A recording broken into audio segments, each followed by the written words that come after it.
Presiden Joko Widodo memanggil Kepala Pusat Pelaporan dan Analisis Transaksi Keuangan (PPATK).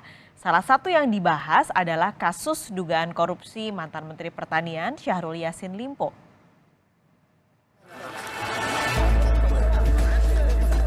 Sehari setelah KPK resmi menetapkan Syahrul Yassin Limpo sebagai tersangka dugaan korupsi di Kementerian Pertanian, Presiden Joko Widodo memanggil Kepala PPATK Ivan Yustiavandana. Salah satu hal yang dibahas selama pertemuan di Istana adalah kasus hukum Syahrul Yassin Limpo. Saya beberapa kasus saya sampaikan kepada beliau dan perkembangan terakhir. Beliau memberikan arahan terkait dengan tugas fungsi kami. Thank you ya, makasih ya. Kasusnya apa aja? Ya? Kasusnya apa aja Pak? Nanti ya. Contoh kasusnya. Contoh kasus Pak. Yang berkembang sekarang lah pokoknya saya. Pak, termasuk soal SJL ya Pak ya? Iya semua ya. Pak, aliran-aliran Alirannya gimana Pak? Ya, makasih ya.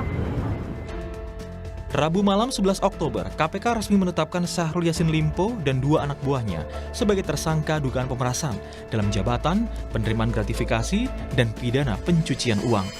Total ada 13,9 miliar rupiah yang dinikmati ketiga tersangka.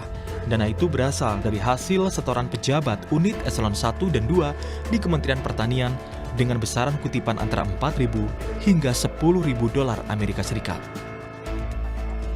Dari penelusuran penyidik, dana belasan miliar rupiah hasil korupsi itu dipakai antara lain untuk membayar tagihan kartu kredit dan cicilan mobil mewah Syahrul Yassin Limpo. Adapun soal dugaan aliran uang korupsi Syahrul Yassin Limpo ke Partai Nasdem, KPK menyatakan masih mendalaminya.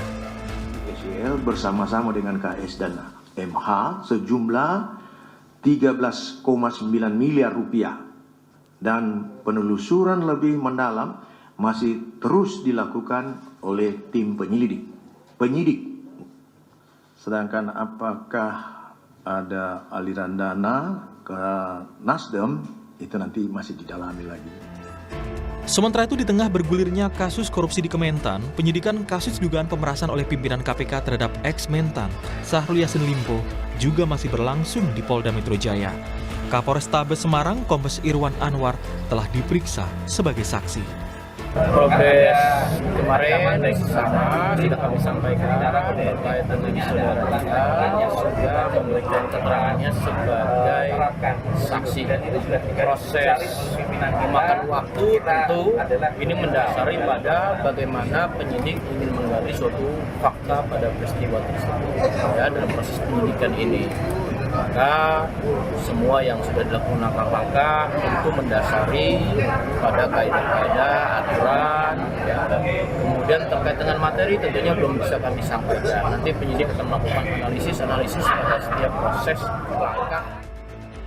Kasus dugaan pemerasan oleh pimpinan KPK kepada ex-Mentan Syahrul Yassin Limpo telah naik ke tingkat penyidikan sejak 6 Oktober 2023. Polisi menyatakan foto pertemuan antara Ketua KPK Firly Bahuri dan Syahrul yang sempat beredar beberapa waktu lalu menjadi salah satu materi yang akan didalami untuk memastikan ada tidaknya pemerasan terhadap Syahrul. Hingga kini sosok pimpinan KPK dilaporkan atas dugaan pemerasan kepada Syahrul Yassin Limpo masih menjadi teka-teki. Tim Liputan, Kompas TV.